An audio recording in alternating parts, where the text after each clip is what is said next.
अस्सलामुअलैकुम, welcome back to my channel.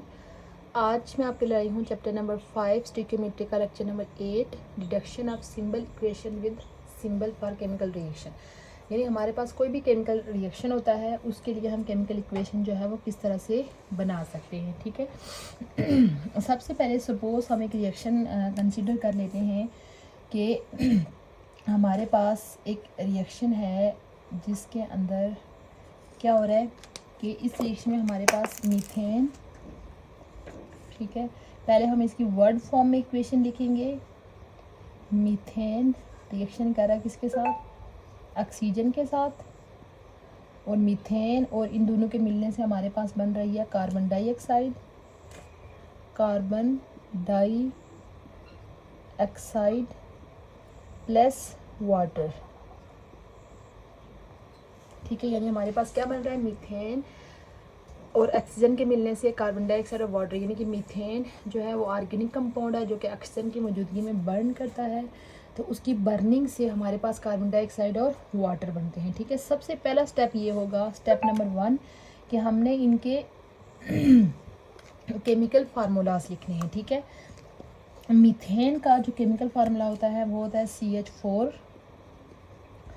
Oxygen का chemical formula होता है O2, उसके अलावा फिर कार्बन डाइऑक्साइड का केमिकल फार्मूला होता है CO2 और वाटर का केमिकल फार्मूला होता है H2O।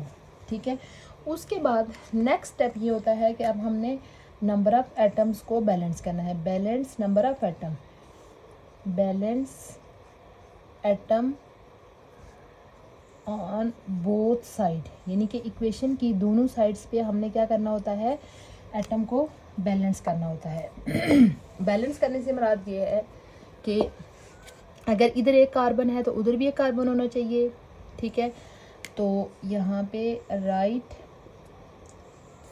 Chemical formula, chemical formula ये हमारे पास है स्टेप नंबर 1। तो उसको बैलेंस करने के लिए हम इनको स्मॉल पॉसिबल डिजिट से मल्टीप्लाई करेंगे। ठीक है, सपोज हमारे पास इस इक्वेशन को मैं अगेन लिख लेती हूँ और फिर हम देखते हैं कि कौन से आइटम जो है वो हमारे पास बैलेंस नहीं है। ठीक है, कार्बन देखें तो कार्बन इधर भी एक है और उधर भी एक, कार्बन हमारे पास बैलेंस है। हाइड्रोजन को देखें 4 हाइड्रोजन है और वहाँ पे 2 हाइड्रोजन है। ठीक है, ये बैलेंस नहीं है। ऑक्सीजन देखें, यहाँ पे 2 हैं और वहाँ पे कितने हैं? 2 ये हैं और एक ये 3 ऑक्सीजन है। यानी ना तो हमारे पास ऑक्सीजन बराबर है और ना तो हाइड्रोजन। इनको बराबर करने के लिए हम यहाँ पे डिफरेंट तरह की टेक्निक्स यूज़ करेंगे। ठीक है, स्टेप नंबर 1 ये है कि हम इसको बैलेंस करने के लिए इस जगह को हम, यानी कि इस वाली जो ऑक्सीजन है इसको हम क्या करेंगे? 2 से मल्टीप्लाई कर लेंगे। ठीक है, जब हम इसको 2 से मल्टीप्लाई करेंगे तो हमारे पास ऑक्सीजन कितनी हो जाएंगी? 4 ऑक्सीजन हो जाएंगी। तो यहाँ पे ऑक्सीजन क्या है? 3 है। अभी भी ऑक्सीजन क्या है? बैलेंस नहीं है। अब जब हमने यहाँ पे ऑक्सीजन को 2 से मल्टीप्लाई कर लिया तो यहाँ पे 4 ऑक्सीजन है और यहाँ पे कितनी है? 3 है। अब ऑक्सीजन को बैलेंस करने के लिए हम यहाँ पे वाटर को भी किससे मल्टीप्लाई कर लेंगे? 2 से मल्टीप्लाई कर लेंगे। अब देखिए हमारे पास कार्बन भी बैलेंस हो गए, कार्बन दोनों साइड पे 1 1 है, ऑक्सीजन दोनों साइड पे कितनी है? 4 4 हैं। तो अब हमने वाटर को बैलेंस देखना है कि हाइड्रोजन देखें 4 इधर हैं और 4 इधर हैं। ठीक है, अब आप देखें कि सेकेंड स्टेप में हमने नंबर ऑफ़ एटम्स को क्या कर लिया है? बैलेंस कर लिया। दोनों साइड पे तीनों चीज़ें हमारे पास क्या हो गई हैं? तीनों एलिमेंट्स जो है वो बैलेंस हो गए हैं। ठीक है, उसके बाद तीसरा स्टेप ये होता है केमिकल इक्वेशन लिखने का कि उनकी फिज़िकल फॉर्म लिखते हैं। ठीक है, रिप्रेजेंट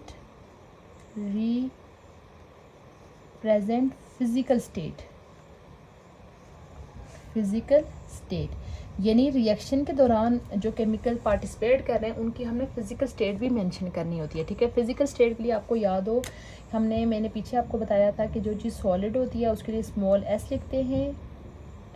ठीक है, उसके अलावा जो चीज़ गैस होती है उसके लिए स्मॉल g लिखा जाता है। जो चीज़ लिक्विड होती है उसके लिए स्मॉल l लिखा जाता है और जिसका वाटर के अंदर सोल्यूशन होता है उसके लिए AQ लिखा होता है। ठीक है, ये जो CH4 है ये हमारे पास गैस है, तो ये इक्वेशन पूरी लिख लेती हूँ। CO2 plus 2H2O। तो इसको बैलेंस करने के लिए हम ये करेंगे, सॉरी इनकी फिजिकल स्टेट करने के लिए, शो करने के लिए, ये हमारे पास मीथेन एक गैस है, इसके साथ हमने स्मॉल जी लिख लेना है। ऑक्सीजन भी एक गैस है, इसके साथ भी हमने स्मॉल जी लिख लेना है। कार्बन डाइऑक्साइड भी आपको पता है गैस है, उसके साथ हमने जी लिख लेना है। और वाटर लिक्विड फॉर्म में होता है तो उसको हम साथ में क्या लिख लेंगे, एल लिख लेंगे। ठीक है, ये है हमारे पास कोई भी रिएक्शन को लिखने का, कोई भी वर्ड इक्वेशन हो या कोई भी सिंपल दिया होगा, ये दो चीज़ें आपस में मिलके हमारे यानी ये प्रोडक्ट्स बना रहे हैं, तो उससे आप इन 3 स्टेप्स को, 4 स्टेप्स को देखते हुए आप उस रिएक्शन को क्या कर सकते हैं, लिख सकते हैं। इस लेक्चर का सम अप कर लेते हैं। आज हमने देखा कि हमारे पास कोई भी जब केमिकल रिएक्शन दिया होता है तो उसकी इक्वेशन हम कैसे बनाते हैं। स्टेप नंबर 1 होता है कि उसकी वर्ड इक्वेशन लिखते हैं। वर्ड इक्वेशन मीन जैसे कि यहाँ पे मीथेन और ऑक्सीजन मिलके कार्बन डाइऑक्साइड वाटर बना रहे हैं, ये हो गई उसकी वर्ड इक्वेशन। उसके बाद सेकंड स्टेप होगा कि उन वर्ड इक्वेशन को देख के हमने उनके तमाम चीज़ों के केमिकल फार्मूलाज लिख लें। यहाँ पे देखें हमने जैसे फार्मूलाज लिखे। उसके बाद स्टेप नंबर 3 ये होता है कि हमें दोनों साइड पे नंबर ऑफ़ एटम्स को क्या करना है, बैलेंस करना है। और नंबर ऑफ़ एटम बैलेंस करने के लिए उनको स्मॉल पॉसिबल नंबर से क्या करेंगे, मल्टीप्लाई करेंगे। उस वक्त तक मल्टीप्लाई करते जाएंगे जब तक हमारे पास दोनों साइड पे नंबर ऑफ़ एटम्स क्या होते, बैलेंस होते। उसके बाद स्टेप नंबर 3 ये है कि फिर हमने उनकी फिजिकल स्टेट लिखनी है। फिजिकल स्टेट के लिए सॉलिड चीज़ के लिए एस, स्मॉल एस, गैस के लिए स्मॉल जी और लिक्विड के लिए स्मॉल एल लिखना है। और वाटर के अंदर अगर सोल्यूशन बना हुआ है तो उसके लिए AQ लिखना है। यह था हमारा आज का शॉर्ट सा लेक्चर। उम्मीद करती हूँ आपको आज का लेक्चर अच्छा लगा होगा।